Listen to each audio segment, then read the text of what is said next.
tambah dia 1 karena tidak ada tahun 0. Jadi totalnya adalah 27 Masehi. Setelah Masehi, ya kan? Nah, ini adalah Yesus diurapi. Seorang imam agung, ya, semua imam atau pendeta kan sebelum melayani kan harus diurapi. Nah, ini Yesus diurapi. Dia dibaptis oleh Yohanes Pembaptis. Ada 7 masa, yaitu jatuhnya tahun 34. Nah, di antara 7 masa itu ada 3,5 tahun atau 3,5 masa, di mana di situ Yesus disalibkan. Siapa yang menyalibkan? Bangsa Yahudi. Karena apa? Karena mereka tidak percaya. Padahal mereka sudah dikasih tenggang waktu dari 490 tahun sampai 34 ini. Tetapi dalam perjalanannya mereka menyalibkan Yesus Kristus. Di sini tahun 31. Nanti setelah Yesus disalibkan ada 3,5 tahun lagi terjadi, kasih kesempatan lagi. Itu ditutup pada saat Stefanus, seorang diakon pertama jemaat Efesus, ya kan, itu mati dirajam. Siapa ada di sana? Siapa ada di sana? Sebagai seorang muda yang gigih untuk menganiaya umat Tuhan. Saulus. Yang sekarang menjadi apa? Paulus. Misalkan pembunuhan terhadap Stefanus. Tetapi Stefanus bilang, maafkanlah mereka ya Allah Bapa, karena mereka tidak tahu apa yang mereka perbuat. Tapi sungguh luar biasa kuasa Tuhan kepada Saulus. Dia bertobat pada saat perjalanan ke Damsik. Dia menjadi rasul Tuhan. Tetapi sayangnya bangsa Israel sudah ditolak di sini. Di tahun 34 ini. Dan dialihkan kepada bangsa di luar Yahudi. Bangsa Yunani. Kita semua. Pada tahun 408 sebelum Masehi, dari 457 ada 49 tahun. Kota itu dibangun kembali dengan tanah yang paritnya, dengan tengah-tengah kesulitan. Kenapa mereka bisa berhasil?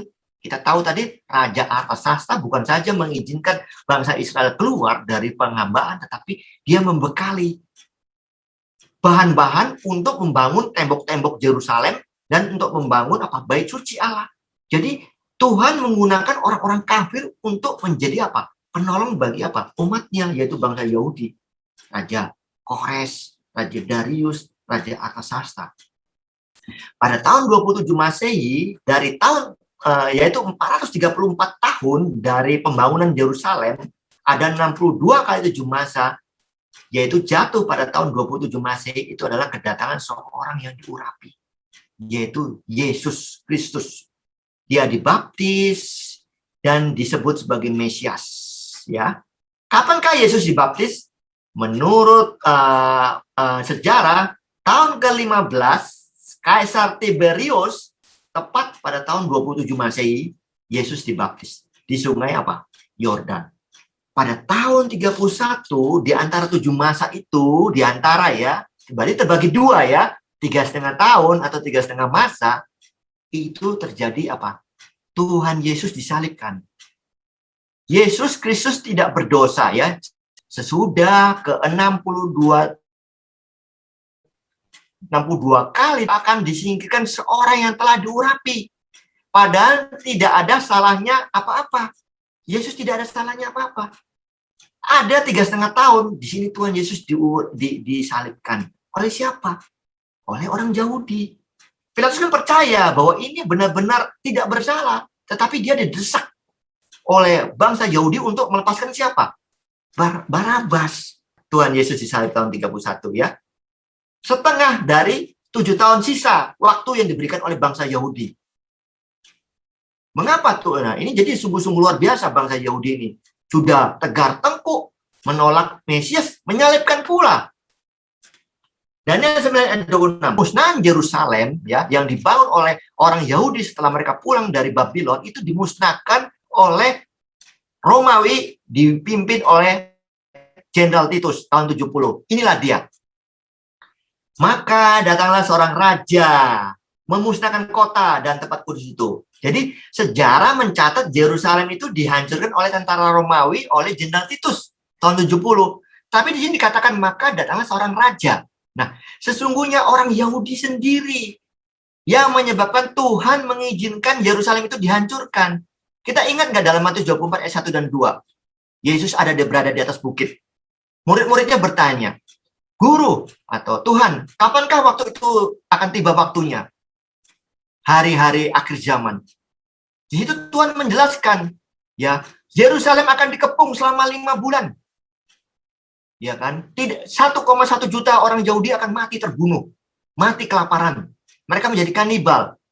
Mereka memakan anak-anaknya sendiri. Peperangan selama 7 tahun lamanya. Dan bait Allah tidak ada satupun berdiri di atas batunya. Itu sudah dikatakan oleh Yesus pada Matius 24. Seperti itu. Ya. Nah, sekarang pertanyaan, kemana umat-umat Tuhan pada saat terjadi pemusnahan bangsa Yahudi? Karena kan bangsa Yahudi ini tidak percaya kepada Yesus sebagai Mesias. Nah, jadi kita ingat, 3 tahun sebelum tahun 70, atau sampai 3-5 tahun, umat-umat Tuhan itu sudah keluar dari Yerusalem. Karena diamarkan, siapa yang berdiri di atas soto jangan turun, siapa yang di ladang jangan kembali ke ini, seperti itu. Jadi orang-orang Kristen yang percaya kepada Tuhan, ya, di zaman jemaat Efesus dalam kitab Wahyu, zaman rasul-rasul, itu mereka keluar dari Yerusalem sebelum tahun 70 ini. Jadi Raja Titus ini, Jenderal Titus ini mengepung ini tidak sekali doang, tapi selama 7 tahun lamanya. 5 tahun lebih, 5 bulan lebih dia ngepung. Sehingga terjadi kelaparan di dalam kota Yerusalem itu. Sehingga mereka saling memakan, mereka buang undi. Hari ini siapa yang dimakan anaknya? Besoknya siapa yang dimakan? Seperti itu. Jadi benar-benar terjadi kanibalisme di sana. Ya, itu sudah nubuatan. Karena Tuhan mengatakan, datanglah seorang rakyat, ya, seorang rakyat dari raja, ya, rakyat berarti orang Yahudi, ya, memusnahkan kota. Padahal yang memusnahkan adalah orang Romawi. Tetapi Tuhan mengizinkan itu dimusnahkan karena mereka tegar tengkuk menolak Mesias. Seperti itu ya, saudara-saudara ya. Jadi Yesus tidak lagi menyebut bait Allah itu rumahku atau rumah Bapakku, tetapi rumahmu. Terdapat dalam Lukas 13 ayat 34-35. Mari kita dengar semua. Yerusalem, Yerusalem, engkau yang membunuh nabi-nabi dan melempari dengan batu orang-orang yang diutus kepadamu. Berkali-kali aku rindu mengumpulkan anak-anakmu, sama seperti induk ayam mengumpulkan anak-anaknya di bawah sayapnya. Tetapi kamu tidak mau. Sesungguhnya rumahmu ini akan ditinggalkan dan menjadi sunyi. Tetapi aku berkata kepadamu, kamu tidak akan melihat aku lagi, hingga pada saat kamu berkata, diberkatilah dia yang datang sedih dalam ya, nama melihat Tuhan. kota Yerusalem ya. Ini saya lingkarin, saya garis bawah, rumahmu. Jadi Tuhan Yesus sudah mengatakan tidak disebut lagi rumahku, karena mereka sudah menolak Tuhan. Ya kan, mereka akan mati sendiri oleh karena ulahnya. Mati semua, saudara-saudara. 1,1 juta lebih orang terbunuh, orang Yahudi. Seperti itu. Mari kita lihat lanjutnya. Nah, raja itu akan menemui ajalnya dalam air bah. Simbol nih. Air bah itu sama dengan orang banyak atau massa. Raja itu adalah Yesus Kristus. Jadi, Yesus Kristus dihakimin orang banyak. Dan dituntut untuk disalibkan.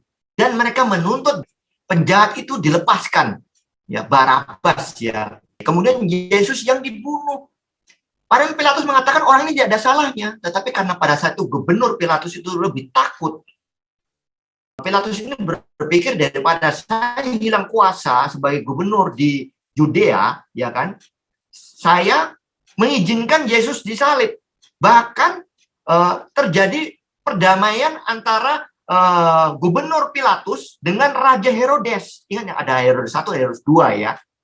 Ingat ya, Herodes ini kan raja bangsa Yudea. Kita ingat waktu Yesus lahir, siapa yang hendak membunuh bayi Yesus? Raja Herodes pertama kan? Ya kan? Siapa yang membunuh Yohanes Pembaptis? Herodes kan? Jadi Herodes ini sebetulnya bermusuhan dengan Pilatus sebagai penjajah Romawi, ya kan? Karena terjadi pemberontakan orang Yahudi kepada Romawi. Jadi orang Yahudi ini berpikir Yesus datang itu akan membebaskan mereka dari penjajahan Roma. Tetapi tidak. Sehingga pada saat Yesus diadilin itu, terjadi kesepakatan antara Pilatus, gubernur Pilatus Romawi, dengan Raja Herodes. Nah, seperti itu ya. Untuk apa? Membunuh Yesus, disalibkan. Nah, nanti kita akan pelajarin bahwa orang-orang yang berencana membunuh Yesus, termasuk Pilatus, termasuk Raja Herodes, termasuk imam besar, sebelum kedatangan Yesus kedua kali, menjelang Yesus datang kedua kali, akan ada kebangkitan istimewa. Mereka akan dibangkitkan. Dan mereka akan melihat anak manusia datang pada saat Yesus datang kedua kali.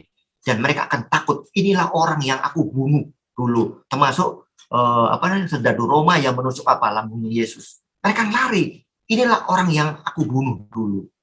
Akan ada terjadi kebangkitan istimewa. Itu terdapat dalam Daniel pasal 12, 11 dan 12 dan Wahyu pasal 1 atau pasal 2 ayat 3. Ya kan nanti kita akan baca di situ. Berikutnya. Nah, jadi sampai akhir zaman akan ada peperangan dan pemusnahan seperti yang telah ditetapkan. Benar kan terjadi kan? Sampai sekarang kan terjadi pemusnahan, terjadi perang, terjadi genosida. Itu sudah dinubuatkan semua dalam kitab Daniel. Jauh sebelum Yesus juga lahir. Ya, oke, berikutnya. Kita mari baca. Daniel 9 ayat 27. Ya, Daniel 9:27. Raja itu akan membuat perjanjian, ya, yang menjadi berat bagi banyak orang selama 1 kali 7 masa. Apa itu perjanjiannya? Pada pertengahan 7 masa, ya pertengahan itu 3,5 tahun ya, ini ya. Ia akan menghentikan korban sembelihan. Kenapa dia menghentikan korban? Karena aslinya sudah disalibkan. Karena domba-domba korban bakar itu kan hanya gambaran saja. Ya, jadi seperti pelajaran sekolah sahabat kita sebelum minggu kemarin, darah domba itu tidak bisa menghapuskan dosa manusia. Menurut nubuatan Daniel, perjanjian Allah dan bangsa Yahudi berakhir tahun 34 Masehi setelah 490 tahun. Ini. Setelah pada saat Stefanus mati, martir, diakonis pertama, zaman rasul-rasul. Siapa yang berdiri di sini? Saulus yang belum bertobat. Dia yang mengesahkan Saulus harus dirajam. Dia berdiri, dia melihat si Stefanus dirajam. Seorang muda yang pintar, keturunan Keturunan orang Roma. Makanya Paulus dia mati dipenggal di Roma kan, karena orang Yahudi atau gubernur atau orang itu tidak berani. Orang Yunani karena apa? Dia seorang Roma. Jadi seorang Roma itu dihormatin. Hanya boleh kaisar yang menentukan pilihan hukum mati. Dan dia memang dihukum mati oleh kaisar. Dipenggal. Paulus. Dia yang mengesahkan Stefanus mati dirajam pada saat itu. Dan pada saat itu pula, para pemimpin Yahudi menolak Injil dengan mensahkan di anggota Sanhedrin atau DPR-nya mereka, senatnya mereka. Nah, pada saat itu juga, setelah bangsa Israel ditolak sebagai bangsa pilihan, Injil ini lari kepada apa? Bangsa lain. Selama berapa lama? Sampai sekarang, saudara. Seperti itu. Kita ini bangsa Israel rohani. Oke, selanjutnya.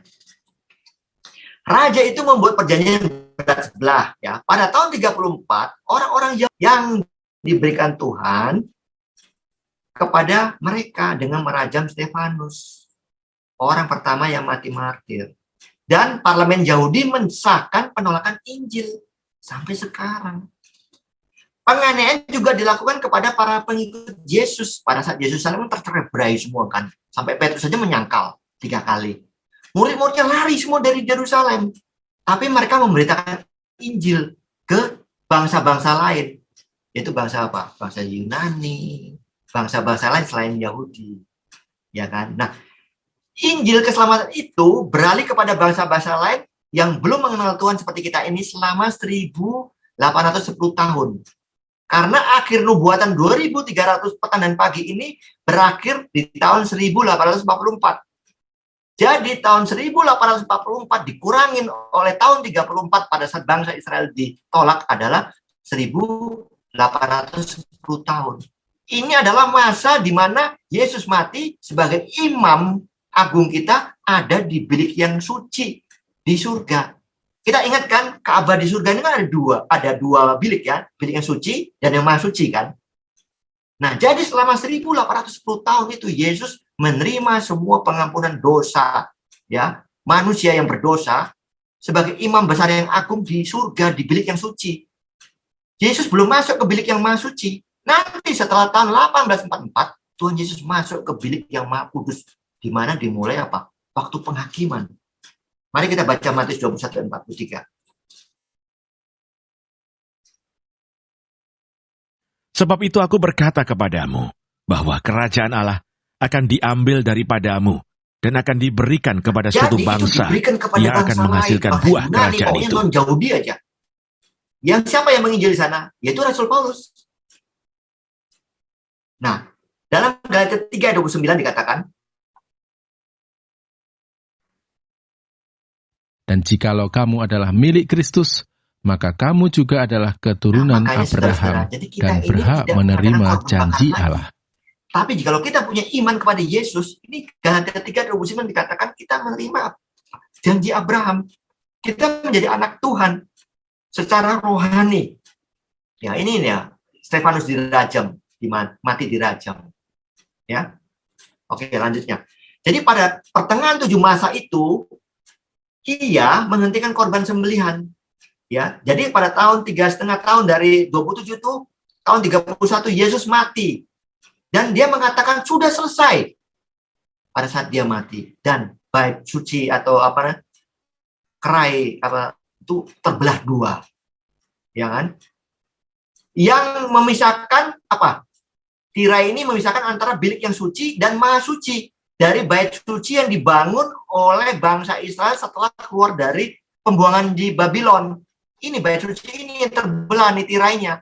Artinya tidak ada lagi korban-korban bakaran yang diperlukan lagi karena aslinya sudah mati buat kita, yaitu Yesus Kristus di tahun 31. Seperti itu. Ya. Oke, lanjutnya. Dan di atas sayap kekejian akan datang yang membinasakan, sampai pemusnahan yang telah ditetapkan menimpa yang membinasakan itu. Daniel 9 ayat 7. Sayap ini simbol yang artinya kecepatan. Seperti contoh, Raja Media Persia seperti Raja Yunani. Dia kan lambangnya kan macan tutul bersayap kan. Begitu cepat dia menguasai dunia, ya ini sayap ini adalah kecepatan. Sedang kekejian adalah hal-hal yang dibenci oleh Tuhan. Jadi akan datang kekuasaan yang dibenci Tuhan. Siapakah itu? Yaitu orang-orang Roma. Untuk membinasakan kota Yerusalem. Pada tahun berapa? Pada tahun 70. Seperti itu. Ya. Dan kuasa yang membinasakan Yerusalem itu, yang orang Roma itu, juga akan dimusnahkan seperti yang sudah ditetapkan. Ya, nanti kita akan pelajari selanjutnya. Roma dikalahkan oleh siapa? Ya. Oke, selanjutnya. Saya kasih cat di sini, ya. Nubuatan 2300 petang dan pagi, ya. Bermula dari 457, tadi sudah saya jelaskan. Ada 490 tahun di sini. Saya kasih kotak sini, Stefanus mati dirajam. Ini adalah waktu kesempatan di mana bangsa Israel menjadi kesempatan terakhir setelah dia bebas dari pembuangan. Ya, di sini ada Yesus disalibkan tahun 31. Di sini Yesus diurapin. Di sini Ka'bah dibangun setelah Ka'bah Salomo dihancurkan, dibangun kembali. Ini yang dihancurkan oleh Raja Titus nanti di tahun 70. Ini dia. Tahun 70 akan dihancurkan. Ya. Nah, di antara tahun 34 Masehi pada saat Israel ini ditolak ya sebagai bangsa, itu beralih kepada bangsa-bangsa non-Yahudi, yaitu kita ini, karena 2300 petang dan pagi, ya ini saya baca ya, ini ya, saya tulis ini ya. 457 sebelum Masehi berarti negatif ya. Itu ditambah atau dikurangin 2300 itu jatuhnya tahun 1844. Atau tepatnya tanggal 22 Oktober 1844. Apa yang terjadi, saudara? Berdirinya organisasi Gereja Masehi Advent hari ke-7. Nanti kita pelajari nanti di sini ya. Jadi kita sudah membahas 70 kali 7 masa, yaitu 490 tahun di sini. Ya kan? Yang pertama, yang berakhir tahun 34. Di sini 34 saya bikin kotak. Ya. Nih. Yang berarti sisanya 1810 adalah tahun 34, dari tahun 34 adalah tahun 1844. Nah, disinilah timbul yang kita pelajari dalam kitab Wahyu. Ada jemaat, kan dari tahun 34 ini ada jemaat Efesus, Smyrna, Pergamus, ya kan? Kemudian ada Philadelphia, ya, ada segala macam. Ini jemaat-jemaat Tuhan digambarkan dalam kitab Wahyu itu. Dari tahun 34 sampai tahun 1844. Makanya pentingnya kita membaca kitab Wahyu itu, kita harus tahu dulu nubuatan 2300 petang dan pagi. Karena kalau kita tidak tahu 2300 petang dan pagi, kita tidak paham. Dia di fase mana sih? Nah, ini fase jemaat 7 jemaat itu ada di fase tahun 34 sampai tahun 1844. Smyrna, Efesus, Smyrna, Pergamus, Tiatira, semua sampai Laodikia. Ini dia. 1 masa, 2 masa, dan setengah masa, 3,5 masa, atau 1.260 tahun, atau 42 bulan, atau 42 bulan. Nah, itu adalah 1.260 tahun. Artinya adalah masa ke-8, di mana tanduk kecil itu berkuasa. Itu yang digambarkan dalam Daniel 8 adalah binatang yang terakhir itu sangat dahsyat. Kukunya seperti besi. Dia pandai menipu. Dia merubah waktu dan hukum. Ya kan? Dia merubah hari Sabat. Dan dia merubah pengampunan dosa. Nanti kita akan baca, ya. Apa saja yang dilakukan oleh tanduk kecil atau manusia durhaka itu dalam masa 1.260 tahun. Ini masanya di sini dia. Tahun 538 sampai tahun 1798. Pada saat Napoleon berkuasa melalui Raja Berthier, ada revolusi Prancis, itulah Paus ditawan. Nanti kita akan pelajarin. Kuasaan pertama hilang atau dia sakit. Sekarang lagi recovery. Berikutnya ya. Jadi nubuatan 2.300 petang dan pagi ya sampai lewat ini terdapat dalam Daniel 8:14. Maka ia menjawab, sampai lewat 2.300 petang dan pagi. Lalu tempat kudus itu akan dipulihkan dalam keadaan yang wajar. Ya kan? Tempat kudus itu dipulihkan dalam keadaan wajar. Ya. Jadi tempat kudus yang dipulihkan dalam keadaan wajar itu menurut Daniel adalah tempat bait suci yang dibangun kembali, tetapi sebetulnya makanya tidak dibukakan, kitab itu dimeteraikan oleh Tuhan karena Daniel tidak paham, sebab Daniel kan hidup di masa lalu. Itu dibuka pada tahun 1844. Makanya orang-orang jemaat Philadelphia itu salah satu ciri-cirinya adalah mereka salah tafsir. Ya kan, salah tafsir. Dipikirnya adalah Tuhan Yesus datang. Karena apa? Bait suci yang lama sudah dijatuhkan oleh Jenderal Titus tahun 70. Sekarang kan nggak ada lagi bait sucinya kan? Nah, jadi banyak orang salah mentafsir Daniel 8 ayat 14 ini, saudara-saudara. Ya kan? Karena apa? Materainya belum dibukakan. Jadi orang-orang seperti Joseph Wolf di Timur Tengah, Manuel Lacunza di Amerika Selatan, John Wesley di England, dan William Miller di Amerika, itu salah tafsir semua. Mari kita lihat.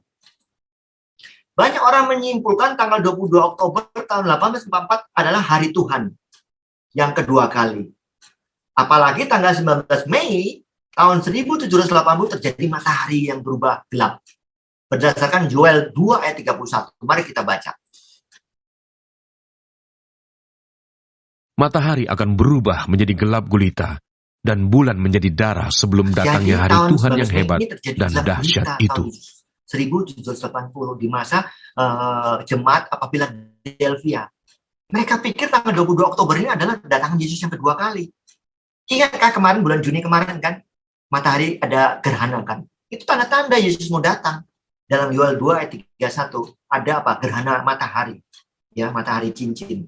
Nah, bila diteliti lebih lanjut ya, Daniel 7 ayat 9 dan 10 dikatakan memang ada suatu semacam penghakiman. Ini saya berikan fotonya ya, kita baca. Sementara aku terus melihat, tahta-tahta diletakkan. Lalu duduklah yang lanjut usianya. Pakaiannya putih seperti salju, dan rambutnya bersih seperti bulu domba. Kursinya dari nyala api dengan roda-rodanya dari api yang berkobar-kobar. Suatu sungai api timbul dan mengalir dari hadapannya. 1000 kali beribu-ribu melayani dia, dan selaksa kali berlaksa-laksa berdiri di hadapannya. Lalu duduklah majelis pengadilan dan dibukalah kitab-kitab. Di sini bahwa Yesus tidak datang, ya kan? Di sini disebutkan majelis pengadilan, ya kan? Jadi mereka banyak salah tafsir. Golongan William Miller itu terjadi apa? Kekecewaan yang besar. Mari kita baca ya. Jadi tempat kudus itu dipulihkan dalam keadaan yang wajar. Jadi abad 19, awal abad 19, William Miller, seorang baptis, mempelajari nubuatan 2.300 petang dan pagi. Dia mengatakan tempat kudus itu adalah dunia ini yang akan berakhir tanggal 21 Maret 1843 sampai 21 Maret 1844. Artinya Tuhan Yesus datang. Kabar ini disebarkan dan banyak sekali pengikutnya. Segala macam denominasi gereja-gereja Protestan itu pengikutnya. Orang-orang berkumpul menjual seluruh harta miliknya. Mereka lari ke gunung dan menyambut Yesus datang. Tetapi apa yang terjadi? Tuhan tidak datang. Mereka kecewa.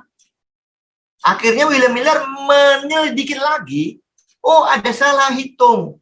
Jadi awal mula 457 sebelum Masehi itu bukan awal tahun, tetapi akhir tahun. Sehingga dihitung-hitung jatuhnya pada tanggal 22 Oktober 1844. Yesus akan datang. Tetapi tanggal 22 Oktober 1844 Tuhan Yesus nggak datang juga. Mereka salah tafsir. Kan dikatakan kan itu kan salah tafsir kan. Kenapa salah tafsir? Karena Tuhan belum membukakan meterainya. Tadi kan dikatakan dalam kitab Daniel kan, aku belum membuka meterainya. Maka Nabi Daniel pingsan kan. Bingung dia kan, apa artinya? Nah, kita dengar ini. Kenapa salah tafsir? Coba dengar. Dan suara yang telah kudengar dari langit itu berkata pula kepadaku, katanya, pergilah, ambillah gulungan kitab yang terbuka di tangan malaikat, yang berdiri di atas laut dan di atas bumi itu. Lalu aku pergi kepada malaikat itu dan meminta kepadanya, supaya ia memberikan gulungan kitab itu kepadaku. Katanya kepadaku, ambillah dan makanlah dia. Ia akan membuat perutmu terasa pahit, tetapi di dalam mulutmu ia akan terasa manis seperti madu. Lalu aku mengambil kitab itu dari tangan malaikat itu dan memakannya. Di dalam mulutku ia terasa manis seperti madu, tetapi sesudah aku memakannya, perutku menjadi pahit rasanya. Maka ia berkata kepadaku, engkau harus bernubuat lagi kepada banyak bangsa dan kaum dan bahasa. Jadi saudara, dan raja. Terjadi kekecewaan yang besar. Dikatakan tadi bahwa kitab Daniel itu, Yohanes yang kekasih, disuruh malaikat Tuhan untuk makan kitab Daniel itu. Di mulutnya manis. Kenapa manis? Karena Tuhan mau datang tanggal 22 Oktober 1844. Tetapi pahit di perut. Kan makan itu kan jatuh pertama masuknya mulut ya. Baru jatuhnya ke perut ya kan. Akhirnya mereka kecewa. Pahit. Kenapa pahit? Karena Tuhan tidak datang tanggal 22 Oktober 1844 itu. Apa yang terjadi? Kecewa semua. Jadi tempat kudus itu bukanlah dunia ini, tapi bait Allah yang ada di surga. Bilang salah tafsir di sini. Tapi tanggalnya tepat, tanggal 22 Oktober 1844. Tapi masih ada sisa 50 orang, yaitu James White dan istrinya, Nyonya White, dan teman-temannya. Mereka terus bertekun dalam doa. Mereka bertanya, di mana Tuhan salah tafsirnya? Maka disinilah timbulnya gereja Masehi Advent hari ke-7 lahirnya, yaitu James White dan Ellen G. White. Tanggal 22 Oktober 1844, yaitu pengikut penunggu kedatangan Yesus yang kedua kali. Gereja Masehi Advent hari ke-7. Ini dia sejarahnya. Ya. Nah, oke. Kita bicara tentang bait suci di surga, karena kan bukan di dunia ya, bait suci sehubungan dengan penghapusan dosa. Kita baca dulu sejenak tentang bait suci. Ini gambaran tentang bait suci di zaman Israel kuno. Ada 12 suku, 3 di sini, 3 di sini, 3 di sini, 3 di sini. Ya, di tengah-tengahnya Tuhan datang, hadirat Tuhan datang. Ya, melambangkan ya. Nah, gambaran bait suci zaman Israel kuno merupakan replika dari yang asli yang ada di surga. Ya, oke. Orang Yahudi kalau lagi tiap hari dia berdosa, dia membawa korban bakaran yaitu seekor domba. Ya kan, domba. Ini saya kasih gambarnya. Nah, pertama yang dia lakukan adalah dia taruh itu tangannya di atas domba, kepalanya. Ya kan, artinya ini seperti saya kasih gambar ini, dia menyerahkan dosa-dosanya itu kepada domba itu. Ya kan? Ya, ini singkatnya saja ya. Kemudian setelah dia meletakkan tangannya itu, dia langsung mengakui semua dosa-dosanya sambil memegang dombanya itu, korban bakarannya itu. Kemudian supaya dosanya dipindahkan kepada domba itu. Ya, lalu dia harus menyembelih domba itu, bukan orang lain, harus dia sendiri. Lalu imam, darah domba yang mati itu yang dia sembelih itu diberikan kepada imam yang bertugas. Dia membawa darah hewan korban itu masuk, mencelupkan jarinya ke darah itu dan dipercikan 7 kali di tirai pembatas antara bilik kudus dan maha kudus di bait suci di dunia. Di zaman Salomo, di zaman bangsa Israel, dan di zaman Israel modern yang sebelum dibasmi, dihancurkan oleh Titus. Lalu imam itu membubuhkan sedikit dari darah itu kepada tanduk-tanduk mezbah. Ini yang tanda-tanduk yang di luar ini, ya kan? Tadi kan dipindahkan kepada tirai ya, pembatas antara suci dan maha suci. Itu artinya darah dosa yang orang Yahudi itu yang membawa korban itu dipindahkan dari domba yang sudah berupa jadi darah itu kepada tirai itu. Jadi dosanya itu dipindahkan kepada tirai pembatas di bait suci itu. Ya kan? Nah, kemudian sisa darah itu dibuang di bawah mezbah. Ini ada contohnya, ya kan? di depan pintu bait Allah. Kemudian lemak-lemak itu harus dibakar, tidak boleh dikonsumsi di mezbah korban bakaran. Sisanya dibawa keluar di kompleks bait Allah ini suci dan kemudian dibakar khusus dan dibakar habis oleh kayu api. Artinya adalah lambang dosa-dosa itu dipindahkan manusia dari manusia ke bait Allah. Tadi kan sudah diperhatikan 7 kali ya oleh imam ya. Maka bait Allah itu menjadi tempat penampungan dosa bangsa Israel. Jadi pertama dia bawa domba, ditaruh tangannya di atas domba itu, kemudian dia mengaku dosanya semua. Domba itu disembelih sama dia, darahnya diberikan kepada imam, diambil percik 7 kali, dipercikkan ke tirai pembatas bilik suci dan maha suci. Artinya dosa orang Yahudi itu sudah dipindahkan kepada apa? Bait Allah. Nah, lalu kapan?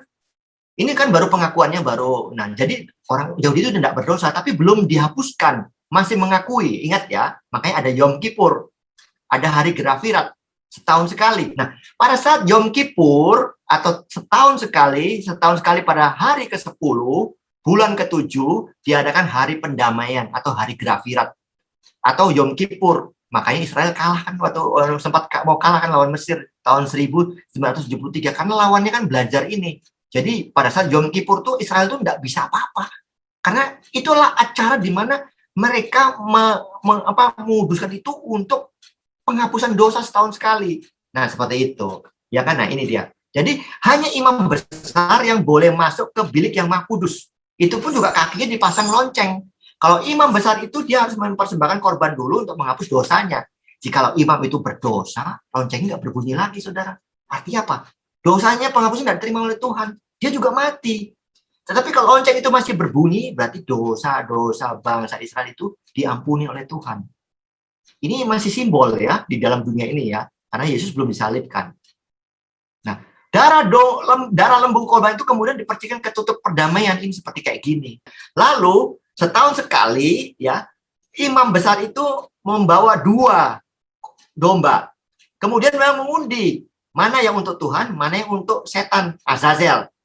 Ya kan? Kemudian darah yang untuk Tuhan itu disembelih dan darahnya masuk ke tirai pembatas itu dipercikan ke tutup pendamaian sebagai simbol untuk pendamaian yang kudus. Jadi setiap hari itu kan bangsa Israel mempersembahkan korban bakaran.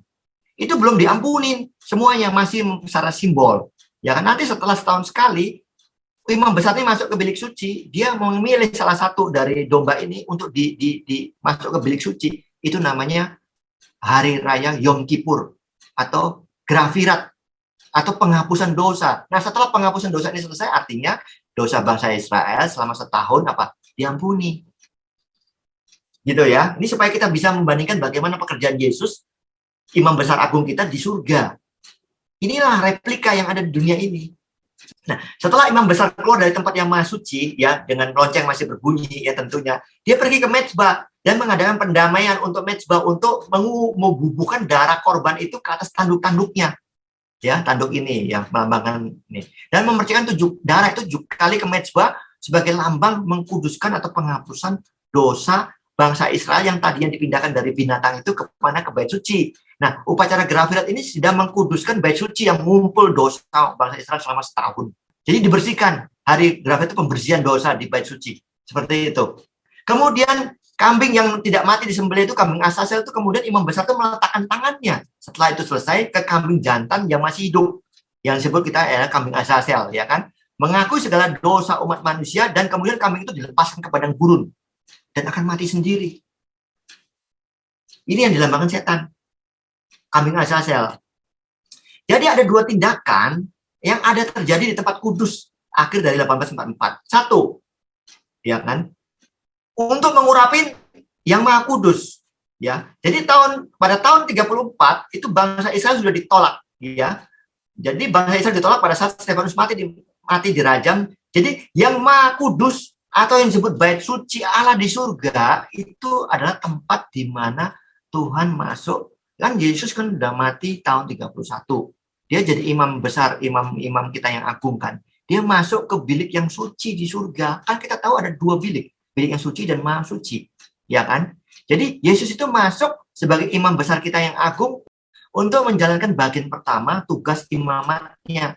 dan menerima semua permohonan ampun dosa manusia. Dan jadi bedanya adalah kalau domba itu mati, darahnya mati, ya darahnya itu untuk menghapus dosanya Israel, itu hanya simbol. Tapi dengan kematian Yesus, Yesus membawa darahnya sendiri, itu pelajaran kau sahabat minggu lalu, sebagai persembahan apa? Untuk menghapus dosa manusia, dan Yesus menghadap Allah Bapa sebagai perantara kita. Kemudian sampai lewat 2300 petang dan pagi tempat kudus itu dipulihkan. Oke, pada tanggal 22 Oktober 1844 merupakan akhir dari 2300 petang dan pagi, tempat itu dipulihkan. Sama seperti imam besar pada hari pendamaian atau Grafirat di bumi, maka hari itu juga Yesus sebagai imam besar yang agung, ingat ini penting buat kita ya, pindah dari bilik yang pertama atau yang kudus kepada bilik yang kedua, yaitu yang maha kudus di surga. Apa yang terjadi di sana? Yesus menghapus semua dosa-dosa dan catatan dosa manusia dan menentukan mana-mana saja yang selamat dan tidak selamat. Mari kita lihat. Dan aku melihat orang-orang mati, besar dan kecil, berdiri di depan tahta itu. Lalu dibuka semua kitab, dan dibuka juga sebuah kitab lain, yaitu kitab kehidupan.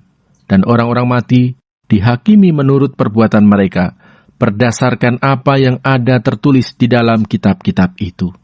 Dan setiap orang yang tidak ditemukan namanya tertulis di dalam kitab kehidupan itu, ia dilemparkan ke dalam lautan Sungguh api mengerikan ya itu. saudara, mari kita baca. Sebab Kristus bukan masuk ke dalam tempat kudus buatan tangan manusia, yang hanya merupakan gambaran saja dari yang sebenarnya, tetapi ke dalam sorga sendiri untuk menghadap hadirat Allah guna Jadi Tuhan kepentingan Yesus kita. itu masuk di surga, yang dikabar di surga, yang aslinya, menghadap Allah dan membawa darahnya sendiri untuk menghapus dosa kita yang percaya kepadanya. Itu terjadi pada tahun 1844. Saat penghakiman Allah dimulai. Ya, kita baca ya.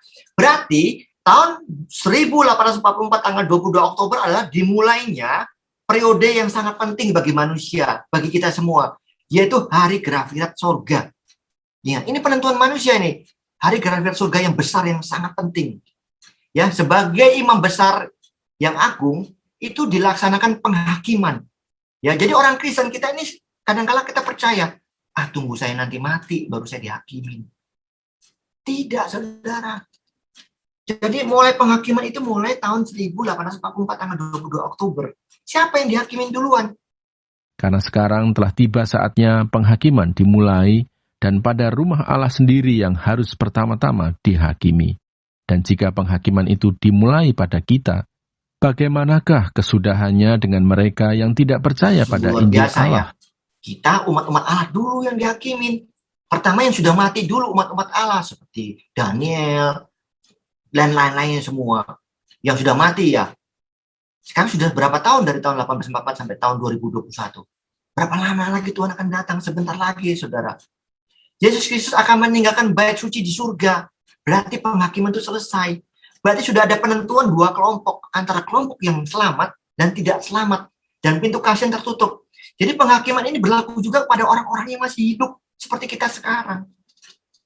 Jika rumah Allah dulu sudah dihakimi, sudah selesai. Ya, jadi bukan berarti kita mati dulu baru kita dihakimi. Ya, jadi pada saat manusia itu masih hidup, ya pada saat pintu kasihan itu ditutup, pada saat Tuhan Yesus selesai di hari Grafirat di surga, penghakiman itu selesai. Manusia itu harus berdiri sendiri menghadap Allah. Siapa yang bisa bertahan tuh kepada menghadap Allah? Mati kita. Bayangin kita kalau nggak ada perantara Yesus.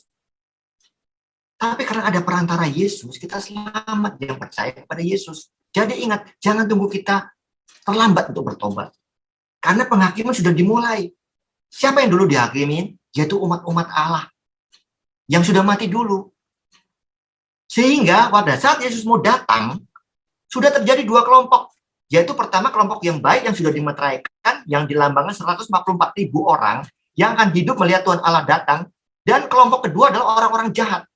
Yang sudah tidak selamat karena pintu kasihan sudah tertutup. Karena Tuhan sudah meninggalkan bait yang kudus. Udah tidak ada perantaraan lagi. Itu tertulis dalam kitab 22, Wahyu 22 ayat 11 dan 12. Barang siapa yang berbuat jahat, biarlah ia terus berbuat jahat. Barang siapa yang cemar, biarlah ia terus cemar. Dan barang siapa yang benar, biarlah ia terus berbuat kebenaran. Barang siapa yang kudus, biarlah ia terus menguduskan dirinya. Sesungguhnya aku datang segera, dan aku membawa upahku untuk membalaskan kepada setiap orang menurut Jadi ini perbuatannya. saudara-saudara yang tidak dipahami banyak orang Kristen, umat Tuhan. Mereka pikir bahwa penghakiman itu dimulai pada saat kita sudah mati, pintu kasih tertutup. Ternyata tidak. Setelah Tuhan mengadili, menghakimi umat-umatnya yang kudus, ya kan? Kita yang masih hidup bisa dihakimi. Sehingga terjadi dua kelompok, ya. Ini kita baca. Orang yang berbuat jahat terus berbuat jahat karena sudah tidak selamat, karena pintu kasih sudah tertutup. Tuhan sudah tinggalkan bait yang maha kudus. Tapi orang yang selamat, yang sudah dimeteraikan, dia selamat dari the great turbulence, kesusahan yang besar. Mereka selamat. Mereka akan hidup melihat Tuhan Yesus datang. Jadi pada saat sangkakala berbunyi, Tuhan Yesus datang kedua kali, ada dua kelompok yang selamat dan tidak selamat. Ya kan? Satu yang di buku kehidupan, tapi yang tidak selamat sudah tidak mungkin selamat karena Tuhan Yesus sudah tidak ada lagi di bait kudus sebagai hari gerak-gerak surga. Tidak ada lagi perantara kepada Allah Bapa. Sehingga orang yang jahat terus berbuat jahat. Orang yang baik ya tidak akan berbuat jahat lagi. Pada saat Yesus datang, umat-umat kudus yang mati dibangkitkan, yang selamat dan yang masih hidup, yang disimbolkan 144.000 itu akan menanti, akan bersama-sama terangkat ke surga, menyongsong Tuhan Yesus di awan-awan. Sedangkan orang jahat, termasuk yang menganiaya Tuhan Yesus, akan ada kebangkitan istimewa seperti Raja Herodes, Pilatus, kemudian prajurit yang membunuh dia, yang mengolok-olok para imam besar, itu semua itu adalah akan dibangkitkan pada kebangkitan istimewa menjelang Yesus datang. Dan mereka akan melihat, mereka akan menyesal. Oh, ini dia anak Allah yang saya tusuk dulu. Oh, ini dia anak Allah yang saya hukum. Itu dia, saudara. Dan orang-orang yang jahat itu, dan bersama orang-orang jahat lain langsung binasa melihat kemuliaan Allah. Kapan dibangkitkan? Setelah milenium. Terjadi penghakiman untuk kematian, menerima kematian yang kekal. Siapa yang menghakimi? Ya, umat-umat kudus yang masuk dalam kerajaan surga. Jadi saudara, ini pentingnya ya, kita mempelajari kitab Nubuatan 2346 pagi karena kita harus bersedia. Ya, karena pintu kasihan itu tertutup bukan bila mana kita mati sebetulnya. Tapi bila mana Roh Kudus sudah tidak ada lagi dalam kita menolak Roh Kudus. Yang selamat walaupun sudah mati, walaupun masih hidup, dia tidak bisa lagi berbuat dosa karena sudah dimeteraikan. Itu dalam kitab Wahyu. Apa meterainya? Ya, nama Allah dan hari Sabat. Seperti itu. Jadi ini suatu pelajaran yang sangat penting. Hari gerak-gerak surga itu adalah hari yang sangat penting ya, bila mana Tuhan sudah menghakimi umat-umat Tuhan dulu, baru kita yang masih hidup. Dan kapan umat-umat jahat dihakimi? Nanti pada saat milenium, pada saat kita naik ke surga. Setelah dia mati melihat Tuhan Yesus datang. Makanya kita harus bersedia supaya kita masuk dalam kitab kehidupan. Karena siapapun yang masuk dalam kitab kehidupan adalah setelah selesai penghakiman. Bahwa kita sudah dinyatakan oleh Tuhan bahwa dosa kita banyak. Udah, karena kamu bertobat, kamu diampuni. Kamu masuk dalam kitab kehidupan. Walaupun kita mati, kita dibangkitkan. Tetapi bagi orang yang tidak selamat dari penghakiman, dia akan tetap jahat terus, saudara-saudara. Dan dia akan mati pada saat Yesus datang dan dibangkitkan setelah milenium untuk mendapat hukuman yang kekal, yaitu api neraka. Saya pikir sampai demikian dulu. Tuhan Yesus memberkati. Mari kita bersedia bila mana Tuhan Yesus datang dua kali, jangan sampai kita terlambat. Tuhan memberkati kita semua. Amin. Amin. Terima kasih untuk firman dan pelajaran yang begitu luar biasa yang kita sudah dengar mengenai nubuatan yang terdapat di dalam kitab Daniel. Biarlah ini semua boleh mendekatkan kita lebih hari lebih dekat kepada Tuhan, karena cita-cita kita adalah masuk ke dalam kerajaan surga. Amin. Biarlah ini boleh menguatkan kita untuk kita mempersiapkan diri kita untuk masuk ke dalam kerajaan surga. Terima kasih Pak Untoro untuk firman-Nya yang begitu indah. Baik, kita akan tutup acara ini. Kita akan menyanyi satu buah lagu dari lagu Sion.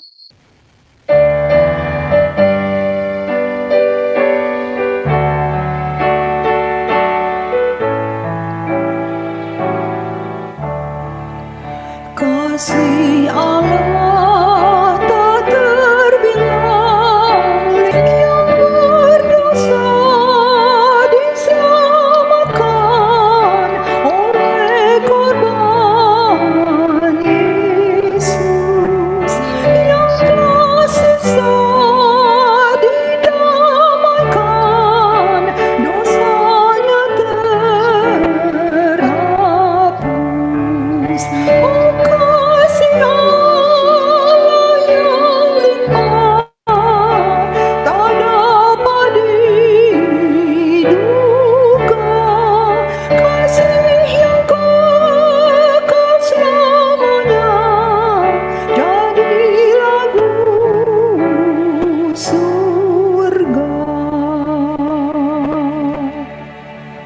Baik, kami undang kesediaan Ibu Seli untuk membawakan doa tutup. Kita satu dalam doa. Bapa kami yang di surga, kami mengucap syukur Tuhan karena kesempatan indah yang Kau berikan pada kami pada malam ini Tuhan, umat-Mu untuk bersekutu dan pelajari firman-Mu. Kiranya Tuhan dengan segala kelemahan dan keterbatasan kami, Engkau boleh bantu kami untuk mengerti ya Tuhan apa yang telah kami pelajari pada malam ini. Dan kiranya kami boleh semakin dekat, semakin bergantung, semakin percaya kepadamu ya Bapa. Tuhan, berdoa khusus untuk Ontore yang membawakan firman pada malam ini, biarlah Engkau berikan kesehatan, kebahagiaan, berkat dari surga untuk beliau dan keluarganya. Itu juga ya Tuhan untuk jemaat, seluruh anggota jemaat, Pondok Ranji dan juga El Shaddai. Biarlah pada malam ini Tuhan, di saat kami hendak beristirahat, kasih-Mu boleh menyertai kami sehingga kami boleh mendapatkan istirahat yang cukup, dan besok Bapak bangunkanlah kami pagi-pagi sehingga kami boleh mempersiapkan diri kami untuk mengikuti kebaktian Sabat. Kiranya berkat Sabat boleh jadi bagian dari kami. Kiranya pada Sabat ini kami boleh lebih dekat lagi kepada Engkau ya Tuhan. Ampuni kami akan segala dosa kesalahan kami ya Bapak. Di dalam nama Yesus kami berdoa, amin. Amin. Amin. Baik, kita akan mengadakan kebaktian beribadah Sabat sama-sama ya. Ya. Selamat Sabat semuanya. Selamat Sabat semuanya, Pak Pendeta. Sampai ketemu besok berarti ya. Sabat. Oke. Jumpa kebaktian Sabat. Selamat Sabat Melki, Baik, Selamat Sabat. Pak Pendeta, Ibu. Luar biasa seminarnya Om. terima Nah, itu firman Tuhan Pak Pendeta. Iya. Jadi tinggal pelaksanaan kita di lapangan. Iya. Iya. Selamat sahabat Ibu Verna juga semua ya. Sahabat semua. Oma, gimana kabar Oma? Oma Bambang nih. Luar biasa Oma. Sehat-sehat selalu. Ya, sehat, puji Tuhan. Waduh, luar biasa. Tetap semangat Oma ya. Amin. Amin. Oke. baik. Sampai ketemu besok. Sampai ketemu besok. Ketemu besok. Sampai ketemu besok. Tuhan memberkati. Ya. Sama. Ya, sama. Terima kasih.